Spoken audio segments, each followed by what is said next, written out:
अस्सलाम वालेकुम दोस्तों, ये हमारा यूट्यूब चैनल है जिसमें हम मुख्तलिफ़ किस्म की इंफॉर्मेशन आपके लिए लेकर आते हैं। सोसाइटी के अंदर मुख्तलिफ़ जो इश्यूज़ होते हैं उन पे हम बात करते हैं। मुख्तलिफ़ किस्म के जो हमारे सिस्टम है, निज़ाम में, उन निज़ामों के अंदर जो प्रॉब्लम्स या मसाइल होते हैं उनके हवाले से भी हम बात करते हैं। मैं मीरपुर आज़ाद कश्मीर में इस वक्त बैठा हुआ हूँ। मीरपुर आज़ाद कश्मीर जो है वो एक ऐसा खित्ता है जिसे जन्नत नज़ीर कहा जाता है। यहाँ अगर हम तालीमी रेशो देखों तो बड़ी ज़बरदस्त किस्म की रेशो है। पाकिस्तान के तमाम सूबों की निस्बत मीरपुर का जो तालीम के हवाले से रेशो है वो काफ़ी हाई है, यानी काफ़ी ज़्यादा रेशो है। अब हम अगर ये देखना चाहें तो यहाँ पे जो लोगों के असल मसाइल हैं उनको छोड़ के अगर हम जिक्र करें सिर्फ स्टूडेंट्स, यानी तालीमी मैदान में जो स्टूडेंट्स के मसाइल हैं, तालीम के हवाले से मसाइल हैं, तो उसमें से जो सबसे बड़ा मसला है जो हमारे स्टूडेंट्स को जो मुख्तलिफ यूनिवर्सिटीज़ में जाते हैं, मुख्तलिफ कॉलेज़ में दाखिले के लिए जाते हैं, मुख्तलिफ जगहों पे जाके एंट्री टेस्ट देते हैं, खुसूसी तौर पे बैरून मुल्क के लिए जब वो जाते हैं, किसी भी मुल्क में किसी भी यूनिवर्सिटी के लिए दाखिला लेने के लिए वो टेस्ट देते हैं, तो उनके लिए वहाँ पे इंग्लिश लैंग्वेज कोर्स बड़ा ज़रूरी होती है। फॉर एग्जांपल आइल्स करते हैं, मुख्तलिफ़ किस्म के कोर्सेज़ करते हैं अपनी इंग्लिश को बेहतर करने के लिए, जबकि बहुत सारे ममालिक में ऐसी सूरत हाल नहीं है। इंसान अगर अपनी राय का इजहार कर सकता है तो अपनी जो मादरी ज़बान होती है, मादरी ज़बान वो ज़बान होती है जो आपकी माँ जो ज़बान बोलती है, जिस ज़बान में आपने बोलना शुरू किया होता है, मादरी ज़बान इंसान सबसे ज़्यादा बेहतर तरीके से समझ सकता है, अपनी राय का इजहार उस ज़बान में सबसे बेहतरीन तरीके से कर सकता है। लेकिन हमारे माशरे के अंदर, हमारी सोसाइटी के अंदर हमें एक ऐसा निज़ाम तालीम दिया गया है जिसमें हम अपनी राय का इजहार उस अंदाज में नहीं कर सकते जैसे हमें करना चाहिए। हमारी कौमी ज़बान उर्दू ज़बान है। हमारी इलाकाई ज़बानों में पहाड़ी, गोजरी, सराइकी, कश्मीरी, सिंधी, बलोची, पश्तो, मुख्तलिफ़ किस्म की ज़बानें आती हैं। लेकिन हम मैं जिस खित्ते में बैठा हुआ हूँ यहाँ पे पठवाड़ी, पहाड़ी, गोजरी ज़बान ज़्यादा बोली जाती है।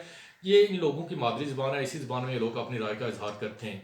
लेकिन हमारा जो तालीमी निज़ाम है, तालीमी निज़ाम के अंदर हमारे यहाँ दो ज़बानें आम हैं जो बोली जाती हैं। एक अंग्रेज़ी ज़बान है और दूसरी उर्दू ज़बान है। उर्दू हमारी कौमी ज़बान है, तो उर्दू कौमी ज़बान है। जब जिसके लिए कायद-ए-आज़म मोहम्मद अली जिन्ना ने बाकायदा तौर पे ढाका यूनिवर्सिटी में भी खड़े होकर ये बात कही थी कि अगर पाकिस्तान की कोई कौमी ज़बान होगी तो वो उर्दू ज़बान होगी। अब उर्दू ज़बान हमारे आइन में भी इसको शामिल रखा गया है कि उर्दू ज़बान ही हमारी कौमी ज़बान होगी। लेकिन हमारी जो तालीमी सिलसिला है, दफ्तरी ज़बान है, उसमें अंग्रेज़ी ज़्यादा बोली जाती है। अब हमारा बच्चा जब स्कूल में दाखिल होता है तो वो इस ज़बानों के जो जाल है, उलझाव है, इसमें फंस के रह जाता है, क्योंकि हमारे तालीमी निज़ाम में किसी भी स्टूडेंट्स, किसी भी बच्चे को प्रॉपर उस तरीके से कोई ज़बान सिखाई नहीं जाती जैसे एक नेचुरल तरीका होता है ज़बान सिखाने का। नेचुरल तरीका क्या होता है? जिसको हम कुदरती तरीका कहते हैं, जिससे लोग ज़बान सीख सकते हैं, आगे बोल भी सकते हैं। उसके 4 स्टेप हैं। सबसे पहले जो बच्चा है वो कोई भी ज़बान सुन के, यानी सबसे पहले सुनने का स्टेप है। बच्चा कोई भी ज़बान सुनता है, उसके अल्फाज सुनता है, उनको अपने अंदर ज़हीरा करता है, फिर उस ज़बान का इजहार करता है। दूसरा स्टेप बोलने का आ जाता है। यानी सबसे पहले सीखने, कोई किसी भी ज़बान को सीखने का तरीका ये है कि सबसे पहले वो सुनी जाती है, फिर उसी ज़बान में बोला जाता है। जब आप बोल सकते हैं तो बोलने के बाद उसी ज़बान में पढ़ने की आप प्रैक्टिस करते हैं। क्या आप वो ज़बान लिखी हुई पढ़ सकते हैं? और आखिर में राइटिंग आती है, यानी कि लिखना, सबसे आखिर में लिखना आता है। हमारे निज़ाम में बच्चों को जो पहले 2 ज़रूरी तरीके हैं किसी भी ज़बान को सिखाने के लिए, जिसको हम सुनना और बोलना, इसकी प्रैक्टिस हरगिज़ नहीं करवाई जाती, सिरे से ही नहीं करवाई जाती। हाँ, जो 2 स्टेप हैं आखिर वाले वो ज़रूर करवाए जाते हैं। हमारे माशरे में अंदर सबसे पहले बच्चे को लिखना सिखाया जाता है और पढ़ना सिखाया जाता है, जबकि बोलना और सुनना नहीं सिखाया जाता। बस यहीं से जाके हमारा ये सिस्टम जो है किसी कोई भी ज़बान सिखाने का वो फ्लॉप हो जाता है। हमारा स्टूडेंट जितना मर्जी जीनियस हो, जितना मर्जी लायक हो, वो अपनी काबिलियत को सिर्फ अंग्रेज़ी बोलने तक ही महदूद रखता है कि अगर अंग्रेज़ी बोलना आ गई तो काबिलियत आ गई, जबकि तहलीकी सलाहियत, जिसको क्रिएटिविटी कहते हैं, वो हम अपने स्टूडेंट के अंदर पैदा कर ही नहीं सकते। सबसे पहले हमें अपने इस तालीमी निज़ाम को यकसर बदलना होगा।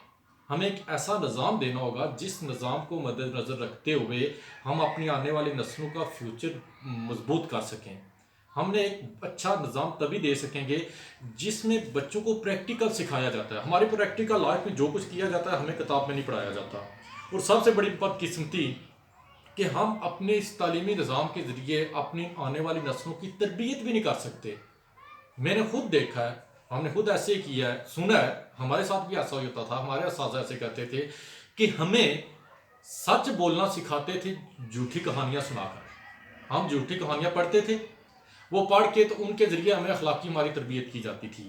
جب تک ہم خود کے ساتھ ایسے انصاف نہیں کریں گے کہ ہم اپنے نظام تعلیم کو بہتر نہیں کریں گے، ایک پراپر طریقے کے ساتھ اپنا یہ جو جتنا بھی ہمارا کنٹینٹ ہے، جتنا بھی ہمارا نصاب ہے، اس کو تبدیل نہیں کریں گے، ہم دنیا کے ساتھ مقابلہ کرنے کے لیے آنے والے وقت کے بچوں کو تیار نہیں کر سکیں گے۔ دنیا کے ساتھ مقابلہ کرنے کے لیے ضروری ہے کہ دنیا کے تمام ممالک کا جو نصاب ہے، ان کا طریقہ تعلیم ہے، اس کو مد نظر رکھتے ہوئے ایک ایسا نظام بنایا جائے، ایک ایسا نصاب بنایا جائے جس کے ذریعے جو بھی بچہ ہم تیار کریں اس کے اندر اپنی زندگی گزارنے کے لیے وہ تمام چیزیں موجود ہوں جن کی ضرورت پڑتی ہے۔ وہ جب چیزیں کسی بھی بچے کے اندر ہوں گی تو تبھی جا کے وہ ایک کامیاب زندگی گزارنے کے قابل ہوگا۔ تو اس کے لیے ہمیں اس نظام کو یکسر تو بدلنا مشکل ہے، لیکن آہستہ آہستہ بدلنا ہوگا۔ تو جب یہ نظام بدل جائے گا تو ہم ایک بہترین قوم ضرور بن سکیں گے۔ آج کی یہ ویڈیو یہیں تک۔ نیکسٹ ہم اپنے پروگرام میں کسی بھی حوالے سے جو میسج لے کر آئیں گے، کوئی ویڈیو لے کر آئیں گے، وہ آپ سے ضرور شیئر کریں گے۔